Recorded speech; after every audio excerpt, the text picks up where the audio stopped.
Merci mbote na biso tozami ebele liboso etando na biso mpona kolanda émission na biso lelo totambosi caméra équipe mobimba wana tozali na église ministère caché de Dieu voilà toye kokutana na église ya oyo mpe komona baoyo kolo ayebi na kotombola na mboka na biso oyebi ete elanga eza telema monene kasi basali bazali moke na totinda basali na ye mpona koya kopesa susu oyo apesi bango lokola message na mboka na biso pe na mokili mobimba bokonte na toza wapi lelo toyambi mama na biso yaya na biso ndeko na biso alobaka kitoko mosali na nzambe makasi nayebi te bokopambwama mpe bokosepela parce que nzambe aponi mingi mikolo ezali kinga ya bamama parité partout bongo na évangile mpe parité ezalaka nango awa mpe na eklise na biso parité mpe ezali papa te ya sango malamu mama mpako te ya sango malamu kaka mpona lokumu na nkolo toyambi nani akopesa biso kombo azoboya koloba mingi parce que bango soko lobi mingi abayo bakolo mwa nzondo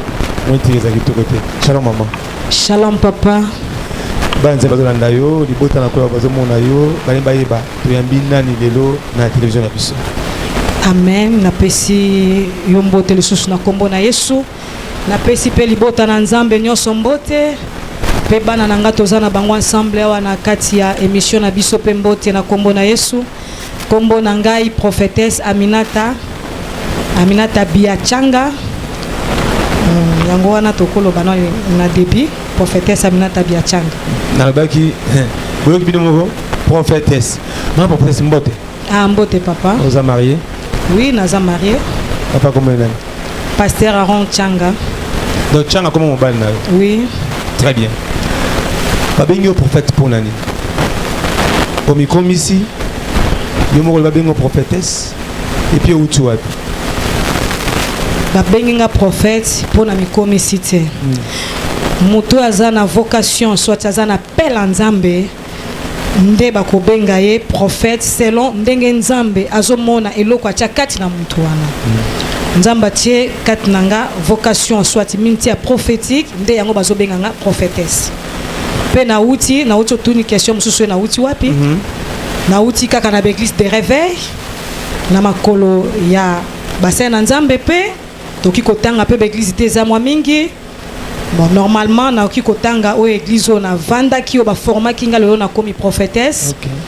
O batala ki talent nanga pour vocation mutako komisa nga prophétesse Nzambe nde mutakomisa mais muto atala ki ke mwana mwasi oyo ane loko Nzambe.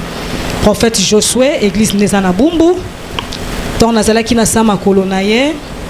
Na sali musala presque nyonso etant que mwana nyonso na tolobi ke mwana Nzambe soit chrétien asala ka église nga na sali. Après tanga moni talent mwana Nzambe azo utiliser ye vraiment na ba qualité belé.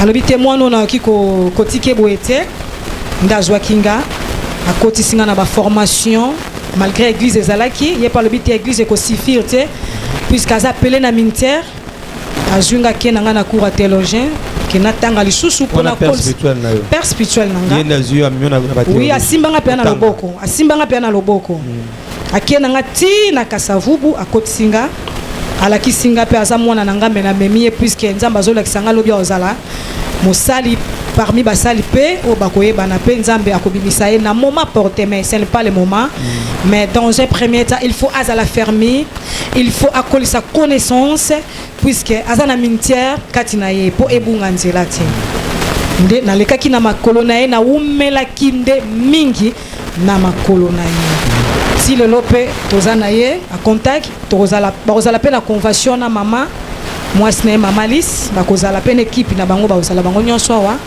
nde na umelaki na makolo na ye kolongwa pe epa ya prophète Josué. On a parcours na bino. Parcours Moulaye parcours Moulaye makasi.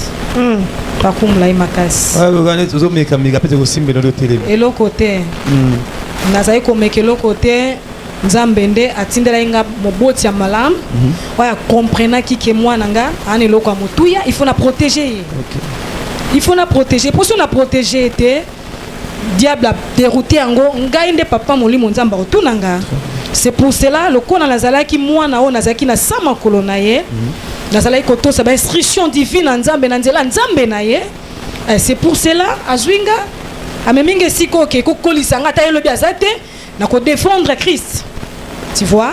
Nde na tanga kikuna na parcours na ye etangu pe na longwe na parcours na ye naza na ministère on a ko travailler ngamoko comme intercession na ye ko leka na parcours à maman Tumba Shaumba. Ton âme repose en paix. Comment n'est pas ma Shaumba? Pas maman Tumba Shaumba, nazalaki na pasteur. Accident, embuscade, refoulement. Se retrouver à Bongo, à Lokotio. À Lokotinga tiens. Les témoignages qui te reçoivent qui ont CP à Makasi. Merci beaucoup. Très bien. Tobete no Yesu maboko Makasi. Ah, Nzamba zo lokumo. Ma pasteur. Oui, papa. Ma pasteur. Oui. Les églises. Les églises mais c'est mission. Ah, les en ambiance. Na yebisa bino na ma prophétesse. Ah, oui, na zobanga na yaozo. Je peux sangati. Merci. On avance. Maman Tumba à Lokotinga était na embuscade bien na balabala ou bien qui ce soit non, mais azwa kingai nazo travailler na maman pasteur Elise Mbombo na église na Ipen. Na église na Ipen tozo travailler na maman wana azwa kinga na maboko ya baboti nanga. Tovene ndaku moko mama nanga mama pasteur Elise Mbombo nda yebanaki na mama Tumba Shaumba. Okay. Ngana tikala ko yeba mama te. Aye kotala mama kuna nde kwa mama pasteur Elise autaki poto ayaki pasteur Denise ndetango aye ba présenter au prophétesse Amina. Abi mwana mkie mwana na balite na botite mwana mkie na sepeli na yabi no monelo mo kati na yo. Et là, quand on a katina yo, il faut y a une église. Non, balité. Non, on a ça qui non nous gêne fille. On a pasteur, mais non pas ébi de soloté. Pasteur a ebana quitté, mais ala qui esprit. Ah. Tu peux te la parcours. On a gazaki na esprit. Amen. De maman pasteur Elise, vinga na loboko. Toko kende pa mama Tumba Shaumba ngabi na yoka ka mama wana nanzela ne batu bazo sekwa nanzela na ye ba miracle instantané batama bo bazo bika et tout basi batiki bazo kangolama nzamba linginga vraiment seke nazane loko nzambe mutu munene boy fona kende toko kende na siège na ye église neza na Bandal to komi kuna na église ndalo bindengo za botikalia kuna mama Shaumba nga mama natikali sundenge nini. Il faut que maman abibenga maman na téléphone. Maman abina bité koza mosena nzambe. Otikalia ozana prière, il y a 21 jours et l'on a battu au soir. Bokolia te pendant 21 jours. Maman na biso Tumba Shaumba portrait Naoum, yé azana discipline mon église nos ana idete. Moi na photo ça parents spirituel na yo. So ozana boto cité et simbate. Vraiment église ne discipline wana et kotanga ya onga pena menus na kati ya musala o nzamba pesi ngai. Mama za na discipline il faut respect makasi. Kokoma na komi 21 jours après 21 jours totikali wana na yo senga mama na kozonga ndaku te. Mama bengi nga ote kozonga te na bengi mama moyena zonga ya te mama Tumba lobi na tikala. Mama lobi bino batanzambe bozaka kaboy na tikala. Otikala anuka. Na tikala ka tozo zwa siko tozo ke côté na ye partout bisika no tozo ke côté ya tozo ke côté na ye. Ne longona basena nzambe mususu équipe na ye. Nde nzamba yebisa lobi il faut ordonner biso. Parmi bato a coordonner alobi ngai nazana kati. Atuninga age na époque na yebisi ye. Abi ngape na bandaka te papa wana eza seke naza mama bane bele wana to bombi wana to bombi toke na mituna mususu tozongi na mutuna na biso atuninga aja lobi mama oza vraiment mwana mukie ngape mama no na bandaka kosela nzambe na bomwana secret nange zali kosangisa bato eloko ayebisanga liboso secret nanga mususu eza kozana konzima atezo simba te il faut nzima o mona makamnyo se o simba secret nangeza pesa église neza abokola batu na ndenga mukete ndalo bi nangai eloko mususu na koyebisa yo namona baboti na yo olobi oui oza prophétesse ngapenza ba confirmer ngo oza appelé na ministère osela nzambe lokola Tumba Shaumba osela nzambe lokola kokono adina bala po yaza mwana adina bala mais na oki kondima po esprit lobi mais il faut tout monde baboti il faut tout monde famille ba prouver biso comportement na yo. Est-ce que vous avez réellement monsieur na nzamba solo tina libota? Ou bien vous avez monsieur na nzamba na hypocrisie? Ngabite mama passer wana nga témoigner pour ngabi yote maman ne foya famille papa baya famille maman baya. En même temps toleki na moi malakisi mukie pour ordonner bino lisusu. Après wana nazongi na yebisi maman ndenge tozabo bazo ordonner biso. Mais maman tumbalobi il faut boya. Ou taper l'église nini? Tout le monde a papa no ya molimo. Papa molimo peut être témoigner si réellement zalaki mona botos ou bien zalaki rebelle. Papa molimo nanga pas zalaki tellement zalaki kolingra pour na zalaki pe mona botosi. Prophète Josué alobi tokei ya zalaki ma souple ku na benga kende na téléphone. Papa tala bo habité. Bon, ezalaki na ba 2007 si je me trompe pas 2007 mais c'est ezali 2007.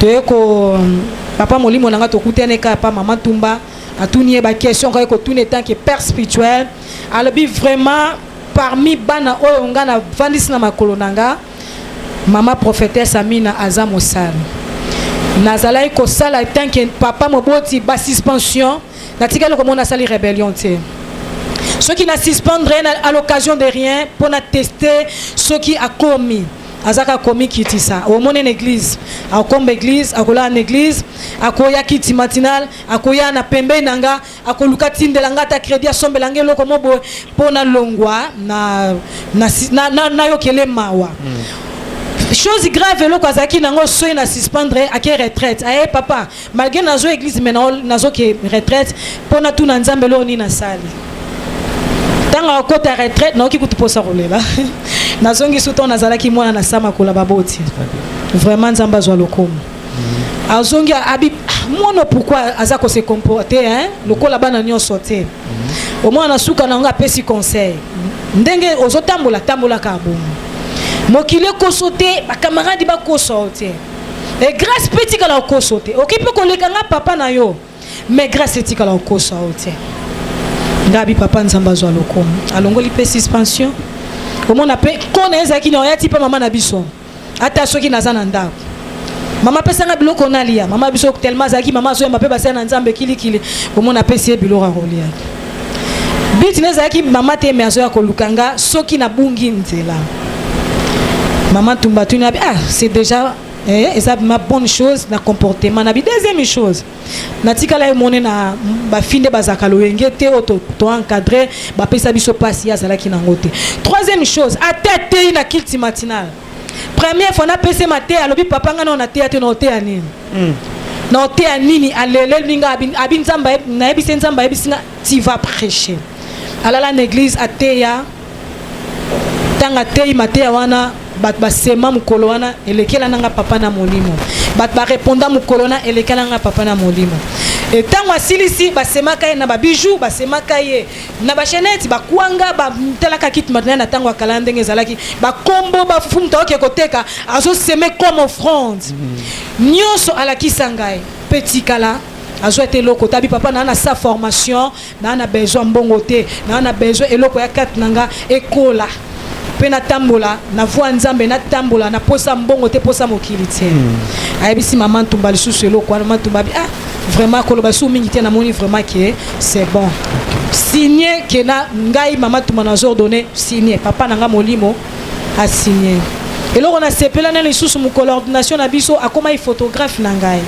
na papa molimo tozali na deux photographes ya pasteur Elise maman nanga wana na photographe papa nanga molimo alobi mwana asepeli singa tina suka aye na caméra na photographe abandi ko kanganga ba photo après baboti pe baye comme ba témoin maman tumba tuni bango caractère na ye banda bo mwana zalaki ndenge nini maman nanga ipe alobi alobi non parmi bana nga basi na boti bana nga basi ba pesa nga pasi te azaki mwana linga kinzambe banda bo mwana komona na komona papa na écoute zolo ba oh quelque part azo amina je trouble na mtute on va faut regarder ça très bien amina je problème na mtu wana pe bango bazai ko sosolate mais sikonde ba comprendre que mwana azalaki nelo kwa nzambe après parcours wana mama ordonenga na umela ina sama kolwa mama ordonenga mukolo ordonaki nga ava ordonenga benginga en secret alabi mwana mukolo na coordonner bino eza neloko esala makati na yo na mama Shaumba nga nazo comprendre te eloko ni ekosama na kena bisi baninga na ba pasteur alebi telle maman makambo je bisanga maman on a za mutasir naturel il faut pas douter commencer toujours à prier yo moko yebi loni esala mayo zwingolu maman zo bengwa secret biso bengi biso te na koti ba prière wana mu coordination na biso des photographes s'il te plaît bakangi photographe normal eloko mo ezala ite photographe papa nanga molimo akangi photo ye pe a comprendre kite tanga ye ko remettre nga ba photo na zaki l'église maman Tumba benga oza wapi mama prophétesse ngabite naza pa mama ayi abi tela ba photo na kina ngo babimisi na labo ta makambo epimi je ne comprends pas tine bimaki makambo epimi yango colonne de niwe mama Tumba salango tiba journal de kenda partout dans le monde ndesika na banga nzambe même ya mama nanga Tumba Shaumba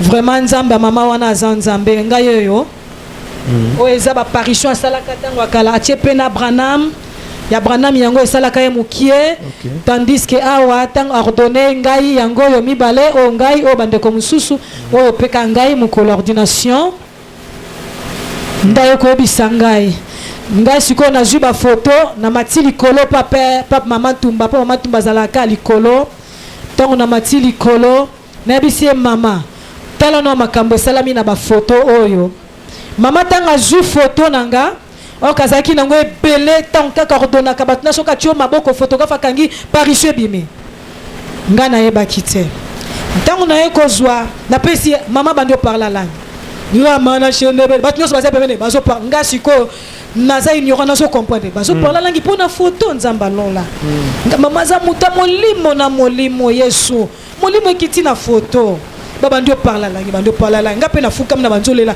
on se kangi ngai après si manamoni apangusi ma ya misu azwinga pusinga pembeni na ye abisinga be moni mamnana ebisa yo mukona coordonner bino eloko mo ekosala mapana yo yango eloko yango esala bana Israël na moi banda kotambola na colonne de niwe na butu colonne de feu ezola kisa mutu wana za nelembo ya nzambe mutu wana tambola kana nzambe okotambola na nzambe partout ngesikanga mama yo na échoué yo ko échoué te atanga le ona zate nzambe olobela pona yo asepeli nde abi na kosala ngo tiba journal na ko remettre yo ozala nango asali yango ba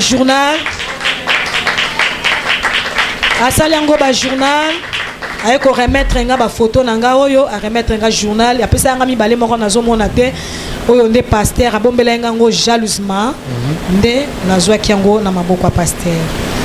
Très bien. Tobete kwa maboko makasi.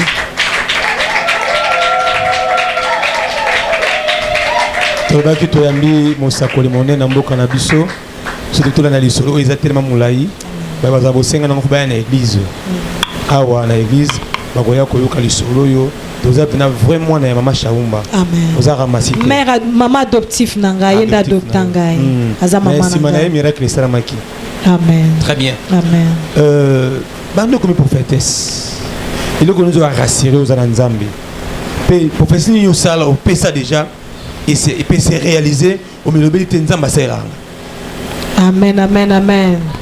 Yesu ndaza so glorifié panangai na ki jamais ko tout a tolo pour loko ya kat na nzamba kolongo la pesa ngo mwana mukie au sala na ko tout elango jamais tolo ezaka ngolo mama bana sima nanga bana ba témoignage bazawana mena lobaka mukuse po na linga komi kumisa te muto aza kotomboleza nzambe yende gloire ezonga kapa na ye meloko ngana kumisa nzambe elakisaki na za mosalim na ye prophétesse ba qualité d'abord eza pa na ngai etamboli na ngai pe na ba qualité na ngai et deuxième chose o eza kelakisaki muto oyo ana nzambe c'est le Saint-Esprit.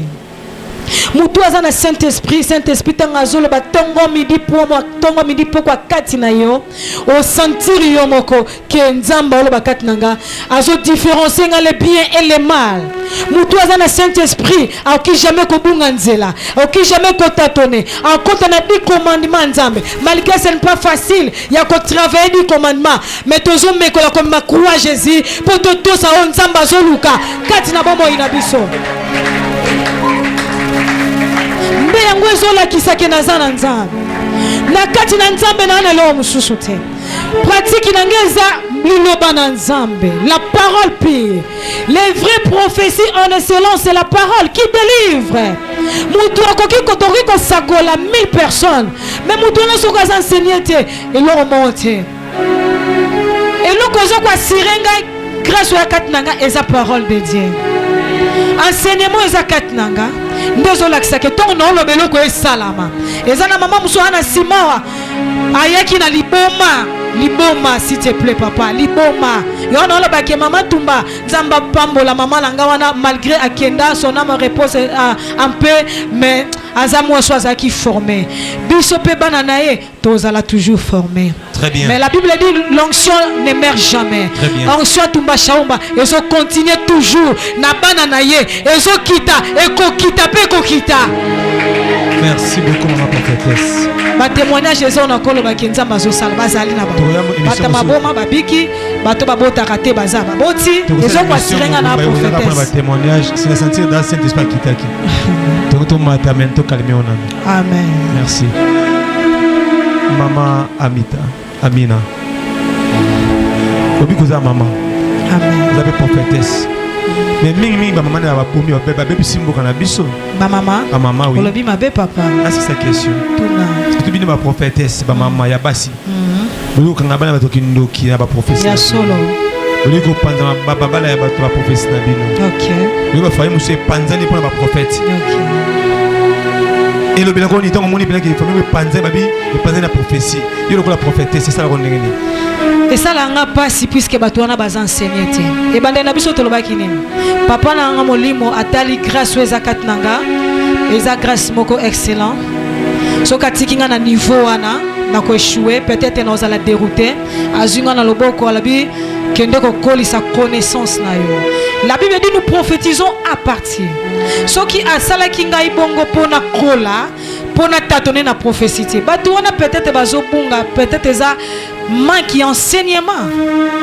Eza manque enseignement. Batu baza enseigner te, ba prophète na biso ba milelo baza mal enseigné. Tu vois? Ba prophète na biso ba bimilelo, opeto za lelo, baza mal enseigné, c'est pour cela bazo panza ba famille batu. La Bible dit prophétie zana te pona kopanza division non.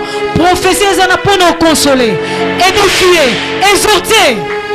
Et ça pour nous détruire tout est. Voyager, aucun voyage de la prophétie.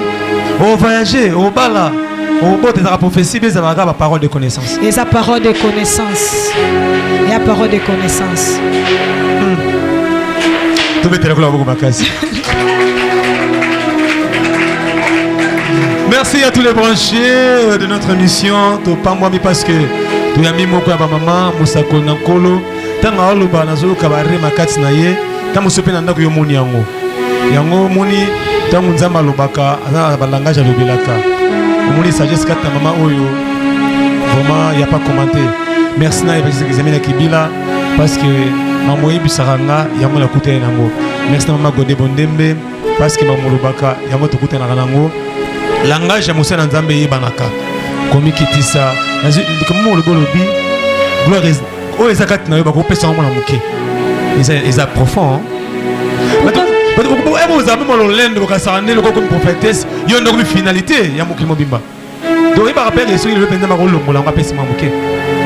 Nzamba kolongola ngo soso tambusa bien te. Nzambe alongola ngolute mais ekozala étouffé. Étouffé. Tu vois? Ah donc ngolé ça non mais a étouffé. Non, ezali a étouffé ngo puisque so tambola mabe. Oui. Ozo nzamba rejeté yo. Mais ozo mozaka na eloko wana nzamba rejeté. Ozo mono koza ro ozo mutu nzamba sa rejeté. Abimisi Samuel quelque part. A wendre alobonde kende. Yonde salelanga. Yo pusala pembe nanga. Yo batela milimo na nzamba. Donc tout a donné grâce au Dieu papa. Grâce prophétique et la grâce moko malam. C'est trop glissante. Il faut oza mutu mo la pongi mingi te. Oza mutu tanga Bible, oza mutu okimaka mabebele, oza mutu poussa na kaka pembe na nzambe et pourquoi on sait la mo fier. Oza mutu oza ernyoso oyo kanzambe. Eza kitoko mais passe nango eza spok beaucoup de sacrifices. Mais ceux qui ont dit sacrifice, et si la victoire est certaine, victoire est certaine pour la vie. Nous avons aussi maman la mission Aminata prophétesse. Nous avons pour l'événement le 14. C'est samedi déjà le 14. Au dimanche 15 awa. Et c'est quand nous allons venir charité numéro 4. Juste quand on a bypass, arrêt dépôt. Au Kiti Mokewana Suni, tu vas Suni Mokewana. Aux unes à gauche, tout droite, au tourni, et c'est l'église Ali, mystère caché de Dieu. Et c'est quand il y a eu le pendant 2 jours, du 14 au 15. Maman Aminata. Et là, il y a un thème pour nous. Thème tout en un. La libération dans nos vies et dans nos foyers. Pourquoi stipuler vie na foyer? Bon, mingi confession na biso ndenge tolobia na tolobela mingi ba mama. Malgré na kati ba mama to bengi pe ba mibali na biso, to bengi pe ba na biso baya. Mais mingi eza biso ba mama. Libération dans nos vies. Mame belé aza ya kokangama. Mame belé aza découragé. Mame belé alembi pona aza bloqué. Et puis moutoana akoma libéré, il faut ça la nini. Libération bandana nous pas na biso. C'est de l'obi foyer pour nani. Maman oyo asi akangolami. Asa capable de kangola mobile. Asa capable de kangola banana ye. Asa capable de kangola famille na ye. Asa capable de kota même la nation. Asa capable de kota bisika ba kota raté. Puisque elle est libérée. Vous comprenez? C'est pour cela que nous avons la libération dans nos vies, nous les femmes. C'est pour ça que maman. Alors maman, ça, qu'inspirer, il faut bala. Ato bala quitter. Oh bala, papa. Oh bala. Malgré d'autres gens, ban alliance célibat, mais m'gana ebi moi signons ce faut bala. Tango bala. Ce qu'on a bloqué quelque part. Et là on est simba. La Bible dit, celui trouve une femme trouve le bonheur. Wapi bonheur à ba maman. Ce qui nous a pesi biso témoin pour avoir besoin basi ba telema basi tu ana ba qualité belle kat na biso tu ana ba potentiel o ekosala ke moi c'est abimi alobe lo mo peut via pour te changer liba le changer bana ba changer tout ça va changer mais quelque part moi c'est mon razali aza courbé pendant 18 ans quand la Bible dit pendant 18 ans à télématé mais Christ moi le kaki alobi non à moi la moi si a fille d'Abraham, il faut mon ensemble, il faut bien que mon ensemble, à côté d'un état à Kangoli, à comme il redresser. La conversion, maman, faut pas redresser, yaya. Faut pas maman bien que le bon ensemble, papa nangai. Maman, on a pas stress, maman, on a pas problème belé. Ensemble, bengi biso, maman, to téléma, toi, ma femme de mission, toi, la mission, mon la photo ça ensemble. Photo ça, la vie, la biso, la bana biso. Mais quelque part, tu es lié quelque part. Il faut y soyez mon coloana le 14 le 15 pour maman moka kangolama so maman moka kangolama mi fête na lola biso to sa musalango le buko ekota mais moi je crois le buko ekota et nzamba sala makamba minene et des choses surnaturelles et to katene yango ekozala parce que zambela ya nzambe eza ya biso te ezambela ya nzambe osali constant que maman de boza bien lié. Non. Parce que moi était pour la maman. T'es papa. Moi c'est ministre Moumal Naïbi. Moi c'est ministre Moumal Naïbi. C'est que maman vous a lié. De tout le monde m'a dit maman parce que maman on t'a bibliothèque. Si maman pour plusieurs ton dit papa. Batiki basi di banda. C'est qu'on t'a mal bibliothèque bino basi ne peut simbo na biso. Basi ba babysitter basi batonga ka papa. Biso nde mibali tozo telemela pe basi mingi. Basi batonga ka. Il faut d'abord on se pena biso ba maman. Pour biso to préparer milulu moko to kangola ma papa pour kangola mi. Moi na no pa kangola mi libote kangola mi. Moi si atonga ka. Moi so apanzaka ana mafuta na mwinda na yote. Aza femme sensée. Azo renverser na maboko na ye. Mais moi so aza sage atonga. Moi so azotonga aza na ba qualité surnaturelle. Ça na makama minene ko mobala ko sala. Il déclare Déborah zala ki moi cité papa. Déborah zala ki moi si. Mais a télémaki. Et c'est comme il ba zobanga. Ninga ka ko ba Déborah. Paul le mi ba te ate. On a de bibani hein. Pardon? Paul. A personne au côté. Basi ba pekisi basi ba te ya. mais ngai na moboko na kati ya vision na ngai nzambe atika kolobela nga te mwasi azoteya te mwasi fa teya ngai na doctrine wana te na pe na vision wana te na tumolio otumolinga très bien donc maman baya les 14 baya les 14 les 15 mais pour nous ça dit que choix maman basé belé la prophétesse basé belé pour nous que j'aurai maman Lydia bon poya koyemba bien non tozwi pe pona koyemba te soka koyemba ezaka nzamba ko simba ye ayembi po aza chantre eza vocation na ye eza sélection nzambe sélection nzambe yaki ndeni tozaki ba mame belo toponaki mais parmi les mamans toponaki ba servante ba ya kosa musala nanga mais nzambe aponi Lydia servante de Dieu chantre nzambe sikonga na osani na boya nzambe alobi toseli oyo eza volonté ya nzambe nde yango toza na ye nde yango mpe tosala mosala na ye nasa convaincu aza servant de Dieu et puis ayembaka asala nzambe mais na musuni bwenga na yebi Lydia te namonaki na TV et le Saint-Esprit il est tellement bon le Saint-Esprit ana makamna salaka makambo salaka e kamusa na opeka bato esika bato baboyende nzambe azoponaka wana po aza nzambe donc cet esprit a mystique mtokokana za datanga na okokana ete yango fo tolingaki makasi mpe po tosalaka posa na ye aponi mama Lydia napesi mpe mbote place aza nayebika kolanda mpe mission oyo nzambe nanga pambola ye aza shwa nzambe nzambe aponi ye tosala ne mosala mpe tokosalaka mpe ne mosala très bien napesi mama Esambo Rose Mbote naza en face ya une grande femme prophétesse tanga oloba na osanga balanga motunaka ye po azolinga lemanga na ngambo wana zomisena ali ngambo te yana napesi mbote yana na aidini yebike oyo azali moko ya basoldate ya nkolo mama prophétesse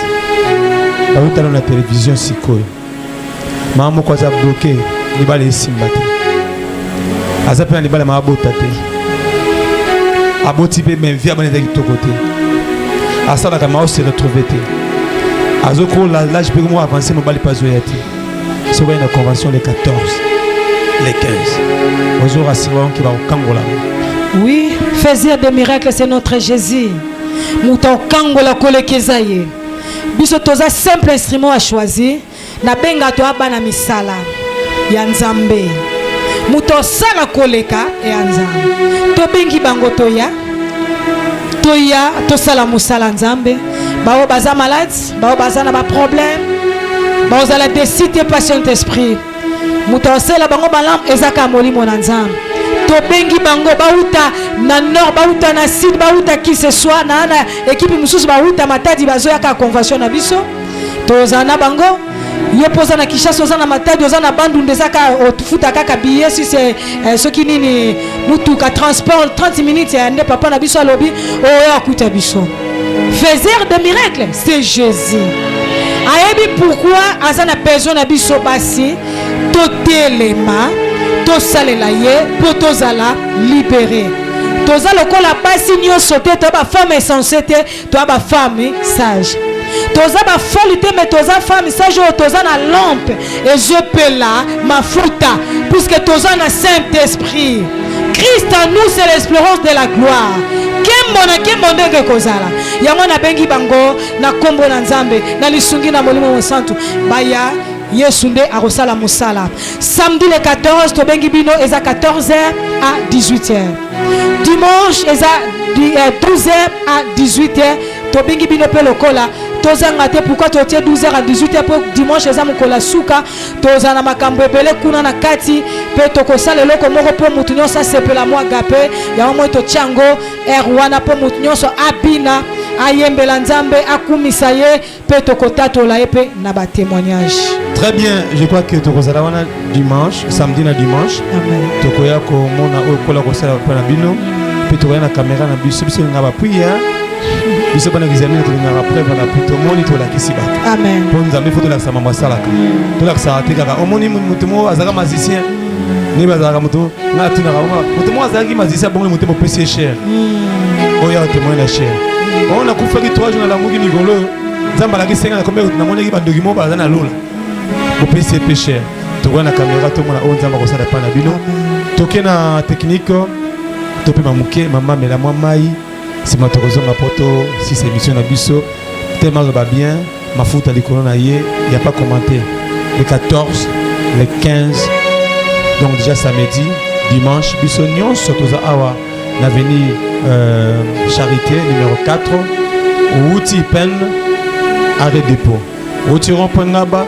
arrêt dépôt au kiti muki on tuni kaka église ministère caché dédié et c'est quand même pas peut-être la ligne et koya ni pamboli na yo alobi ya pambola raté pas ko bikisa te mais un moto moko faiseur de miracles. Alléluia. Rendez-vous le 14 le 15 soko yete maman tala ni balo côté qui bando kotika mwana moko wana 10 ans yango mwana ate miom te boy te oh famille oh kuni mariage mbonga mariage tikala ndam basili ça de mariage mbonga tikala ka yaka le 14 le 15 Zambé akosala bilembona réalisation.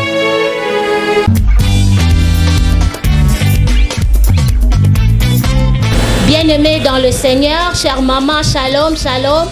L'église Mystère Caché de Dieu, dans son département de maman femme de mission, organise une convention au sein de l'église dénommée la libération dans nos vies et dans nos foyers. Nous vous invitons à venir prendre part, chère maman, que tu sois ministre, que tu sois policière, femme avocate, maman dans toutes les catégories possibles. Nous avons besoin de vous. Jésus-Christ sera au rendez-vous. Nous sommes situés dans la commune de Selembao, quartier Eradi, sur l'avenue La Charité numéro 4 bis. Venez. Vous verrez des miracles, il y aura de bonnes choses. Nous débutons notre convention ce samedi 14 août jusqu'au 15 qui est ce dimanche. La convention commencera le samedi de 14h à 18h et le dimanche de 12h à 18h. Venez, vous ne serez pas déçus. Oui, maman, tu peux suivre le mbote na kombo na Yesu. Biso église ministère caché de Dieu. To bengisi ba maman nyonso, ba maman ya Congo. Basi, oh ya ba ministre de Dieu, ba femme d'affaires, ba avocat to bengisi bino. Na milulu na biso oh biso ba femme de mission. Ba maman oh ba vision, ba bengisi bino le 14, le 15, le 14 na 14h tu na 18h. Yaka mama yo oza kokangama na thème na biso oza libération dans nos vies et dans nos foyers. Moi so oza kokangama akoki ko bâtir ndako na été moto bengi bino o yebi ko za kokangama oza na mikakatano oza na maladie oza na ba problème na kati ya foyer na yo yaka le 14 yaka le 15 yaka komona nzambe ya mbinga nzamba ya ministère caché a bengi. Venez voir à tous. Merci.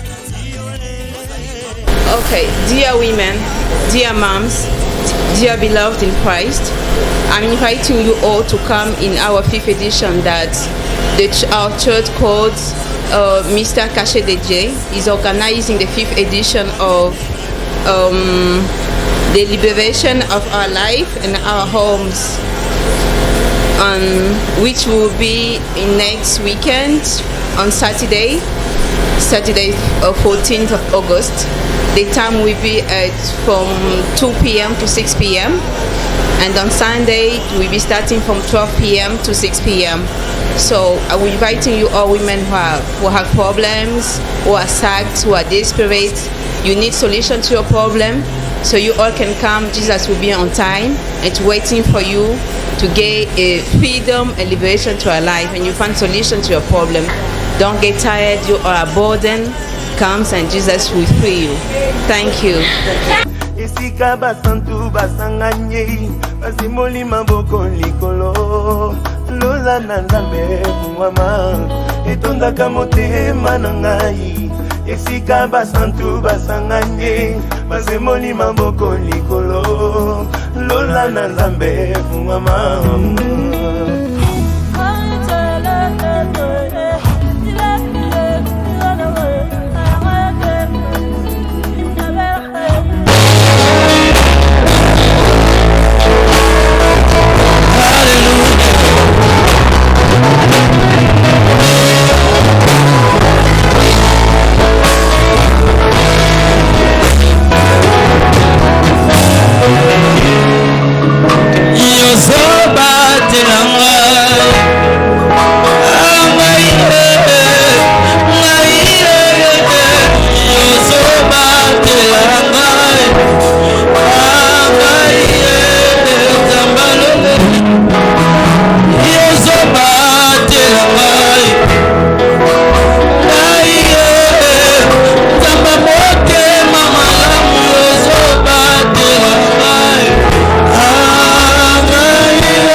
Nzambe Aza au rendez-vous le 14, le 15, avenue Charité numéro 4, commune à Selembao, référence à Moko, arrêt dépôt, route na nord, route na sud, au Koma, on a repéré ce numéro naïe, Tamusoza Moussika, le Bitina, Yanangaï, avant samedi ou vendredi, place à Boyambaï Zali, il y a coupé ma Zali, moitié cause à la pour la petite, bon dimanche cause à matin, dimanche na matin pour Agapeza. Mère, tu connais Agapé, hein? Au bien de l'église, tu vas dire à suite, mais Agapeza, c'est un zambazawa. Par contre, Bangao, vous allez kuna netigara, mais awa, na mystère caché de Dieu, Togolia. Ma prophétesse, pour moi qui n'a souka. Amen. Tant aux hommes, on a ndenge autour le awa, Toyoki Malamu, par rapport à la 5e édition. Il y a Milou Obosa la 4 église Nabino. Si maintenant on est batami, projet nous anango et après 5e, 6e et 6e, vous avez un projet Morozo Baté, pour la salade comme Morobo et Tikala. Namotema, les années. Merci pour la parole, Lisusu. Dengue, toza ba femme de mission, tozo travailler d'abord local. La femme de mission locale dans l'église Nabiso Moko. Mais selon inspiration Saint-Esprit, ndenga zolinga musala naye ekende lisusu koleka ndenge boto kanisa te na lisungi ya Saint-Esprit tozo sala plateforme na kati ya convention na biso nde tozo bimisa su plateforme ya ba mama et plateforme ya ba mama tozo bimisa eza basé ka na église locale te ya biso ya basité mais tozo travailler na corps du Christ je to bi corps du Christ eza ba mama servante o baza pe na ba ministère na bango o pe bazo travailler pe na ba église na bango mususu tozo travailler en collaboration comme ba plateforme na biso to bando kutana to s'organiser ndenge nini mwasi akoki kozala femme de mission nini yoza nango na kati na yo et mayele oyo nzamba kopesa ngai oyo kopesa pe ba servante ba ministre mususu wana ba mama basi tokosangisa mayele ensemble ndenge nini tokotambwisama musala oyo nzambe apesi biso na kati wana eza na mabombami ebele oyo mama moko na moko akoya nango nde tokosala batokozala ba besoin ba conférence na kati wana tozana besoin kolakisa ba mama makambo ebele ba mama pe bayebi te bakolamba kolata na bango comportement et tout nyonso wana eza na kati tokosala pe ba milulu mususu lokwa campagne ya ba mama libanda en plein air ba mama totika te ba mama totelemi to na ba mission ebele na nzambe lokwa to na ba mission ebele toke partout nzambe kaka soutenir musala na biso vraiment ba partenaire ba ko soutenir musala nzambe ezo senga mbongo vision ezali provision ezo senga mbongo wana esala ke ba mama to bima par-ci par-là na kata plateforme na biso tu vois oya pesi autant to moni que non na église am ndeko oyo to ko emukie to bimi libanda. Pourquoi peut-on louer même link pour n'ambiso ba mama car ba femme de mission? Pourquoi peut-on quitter Inter? Pourquoi peut-on voyager toquer Dubaï? Toquer ça musala pe kuna. Pour la plateforme ba mama photo kola. Maman faut un bagage na mutu na ye. Aza limité te moi faut una vision élargie. Tant on élargi vision na yo et même na makamamine na grandeur. Moi so kosuka ka osuki na makala te makala développer makala o comme ba sac makala o comme dépositaire. Ndelo to benga ba mama mama pour la libérer il faut voir na bateau baza ba grand bateau bana ba vision lokola aigle ba mo bazo mona koleka tanga za pembe na bango makala wana e bongwa ma papa comme ma propreté ka makala maza propre ozomona muto changer puisque continue na kati ya plateforme na biso na kati ya vision na biso na kati ya mission nzamba pesi biso na travailler nga mon côté nga na ozala ordinatrice nango mais na kozwa ba mama servante de toti koloba ne bandeli collaborer pour bango pe baza na ba mama na bango bana pe église na bango baza pe ba servante baza pe basi ba pe na ba problème baza pe akokangama ensuite osangani biso nyonso na corps du Christ nzambe ka moko tobela ka Yesu moko Bible pe ka moko boyoka sango papa oyaka pembe na biso tozala pe ka robando mona pe kaka merci beaucoup Zokina Suka moni mama zapna mosakolier prophétesse na opc caméra na opc 3 minutes ozote ba mama obalandi osiko OK 3 minutes tele caméra na yo siko za le koza na kata campagne to na convention osiko ikuki au pays ça va en matière par rapport à thème pendant 3 minutes c'est ma raison aussi exceptionnel. Alléluia, Yesu azana bon moi. Vraiment c'est ngoma kasi. Comment na mwasi oyo azopusa na liboso na Nzambe kati na koluka ye. Na kati ya thème na biso libération dans nos vies et dans nos foyers. Mutu aza libéré ba bengi aza mwasi. Mutu wana tikala ka bongo te. Vie à mutu wana et transformaka échangeaka. Pour mwasi à comprendre le ko kati na ye, il faut y aller liboso na Nzambe. Zongela Nzambe mama yo lembi. Zongela Nzambe mama yo komi na découragement. Zongela Nzambe mama zo kena kati na ndaka bambikuti oke sa nini. Nzambe azali. Zongela Nzambe yo mama mtu okende koluka na ndenge alisumu po ole sabana po bebisa vie na yo. Retourne-toi à Jésus-Christ. Ton dimela Nzambe lokola mokonzi pe mobikisi. Même ici bitumbezali menayebi na Nzambe toza balongi. Kobangelo côté yo mama puisque kat na yo ozana parcours Nzamba pesi kat na yo. Na kat na moi si to mona ozana force. Mais pourquoi vandi? Moi ça très puissante. Na kat ya puissance no to mona séduction. Moi ça kobenda mobala ye abaliye a honorer. Moi ça très fort, très puissant. Akoki kofuka misama mokonzo aza mobali na ye chérie je t'aime.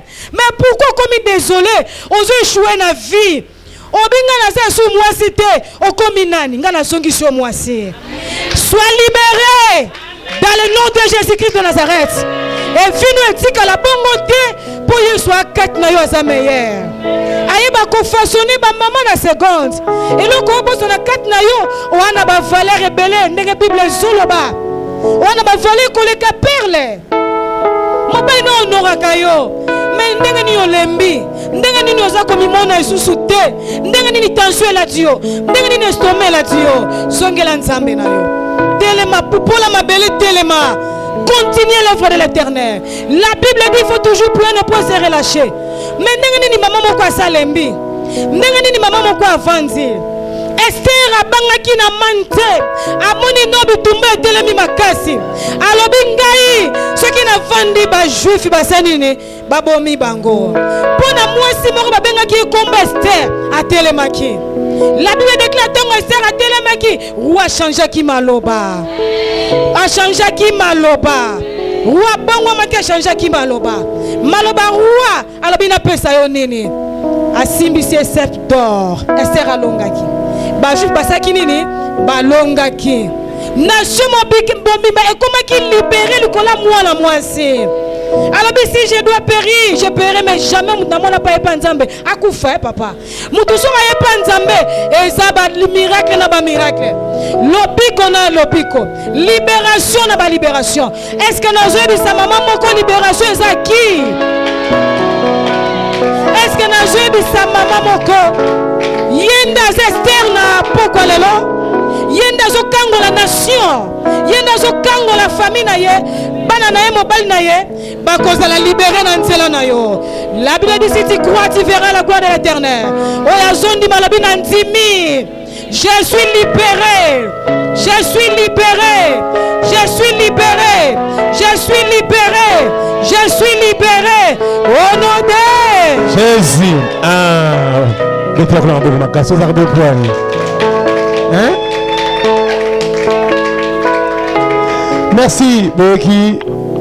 Sur le tika 45 minutes à coupe de la matata. Bayo Kibino, pesa biso adresse. R. Bato ba musika bakoya. Et puis attitude ni mafuba yana baza en jeûne et prière. Be muto ya kana nenga zanaï. Maman to pe sur caméra 1 minute au PC adresse numéro de téléphone na yo. Donc ça ko bunga nzela a bengi numéro ce que peut soutien. Muto ma ah natinda ta moi mai. Natinda moi savon. Tu dis que comme ça mille cinq rappel moi ma coquille belé. Petit numéro sur le compte bancaire nao numéro T. Petit numéro là c'est un mot kuna. Petit numéro na yo téléphone P adresse à église baya Ernini précisément. Amen. Nzamba zalokumu na kumisi nzambe lisusu milulu na biso eza na condition te bato bakoki kogene na bango te biso tozogene déjà mpona mutu nyonso toza bafemme de mission na biso eza koluka nzambe kokota na corps du Christ komema croix Jésus Christ ndenge tomemi croix na ye tozogene déjà tozolala na église biso bamama tozosala évangélisation biso bamama esengo kaka kobengisa bato baya barejoindre biso samedi na dimanche. Samedi, c'est 14h à 18h. Dimanche, c'est 12h à 18h. Ndeko ya uti na nzela ipeni ndenge papa lobi ozwi kaka rond-point okiti na arrêt dépôt. Tango zo kita na arrêt dépôt okati otali na ngambu ngamba ba benga rango ngambu ya quartier Iradi. Tango zota na quartier Iradi okomona na coin wana kaka na Prince bakomi Manadiar. Au côté tout droit, tant que vous tout droit, arrêt dépôt, au côté là, na droite, na yo, au moment avenue La Charité. Avenue La Charité, numéro 4 bis.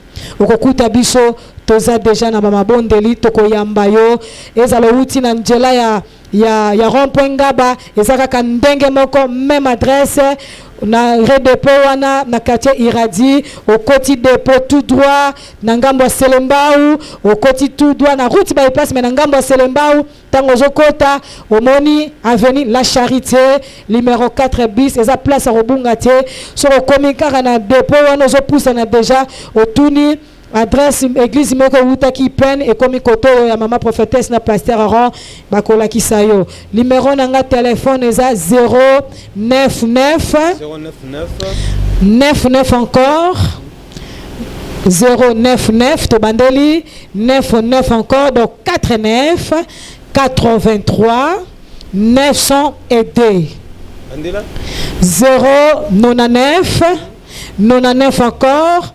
83 900 aider. Numéro moussous na kopé ça 089 511 52 77 089 511 52 77.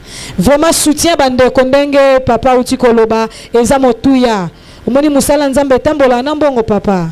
Vraiment dépense nyonso omoni boye eza mingi biso moko na ba corbeau ba Joseph Arimantier mususa mukiba libanda bazalaki ba soutenir mais ezo senga talaka na bi plateforme balobi il faut to tambola eza vision localité to ko élargir ngo partout et sika moli même mabiso to za na besoin ya bato ba ko soutenir musala o nzamba pesi mama prophétesse na ba soutien ndenge ko luta de part et l'autre et kozala lipamboli ceux qui a participé na quelque chose na ye balmerwana pesa na tel monnaie ezape na batigo cash asali biso abengi et kozala pe lipamboli nzambe apambola biso. Merci beaucoup maman pasteur maman prophétesse Amina, merci na papa, merci na équipe Mobimba ya église na biso mystère caché de Dieu. So ce mois-ci à Zongité tokutani les 14 les 15 awa na quartier Iradi avenue Charité numéro 4 commune Selembao référence arrêt dépôt. Qui abino le DG Dona Mukio. Merci na l'homme de Dieu, l'homme de feu, évangéliste Examina Kibila, na bossalité Mama Godé Bondembe, Mami Mimi Panzuku, la couturière, la pension Motebele, na bossalité mon président Mike Kalambay. À vous, ciao.